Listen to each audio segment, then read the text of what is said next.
የእውነት አይናችሁን ለምናችሁ የምታወጡት ቢሆን ኖር አስቡት እስኪ ክፉ ታይበት ነበር። ጆሮህን ለምነህ እንዲሰማ ብታረገው ኖሮ ሙዚቃ ትሰማበት ነበር። አፍህ ለምነህ ዲዳ ሆነ ተፈጥረህ ለምነህ በጸሎት የምትፈታው ቢሆን ኖሮ ከእግዚአብሔር ምስጋና ውጪ ስድብ ትናገርበት ነበር። አታረገውም። ራሱ በዋጋ እንዳገኘው ታውቃለህ።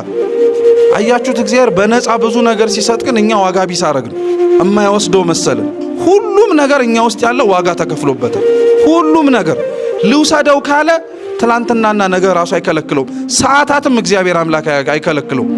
ምንም ነገር ማድረግ ይችላል እኛ ላይ። አሁን እግዚአብሔር ያረገልን ድንቅ ስራዎች ከምስጋና ውጪ በምንም ዋጋ ኳንቲፋይ ልታረጉት አትችሉ። ትልቁ ለእግዚአብሔር ልንሰጠው የምንችለው ነገር ስለተደረገልን ነገር ምን ብቻ ነው? ምስጋና ብቻ ነው። ሌላ ምንም ነገር የለውም። በፍጹም እንዳታስቡት። ራሱ ይሄ ልባችሁ የሚረካበት ነገር አለ አይደል? ከዚህ በላይ እግዚአብሔርስ ምን ይፈልጋል የሚል ነገር አትፈልጉ። በፍጹም ሊሆን አይችልም፣ ሊገኝም አይችልም።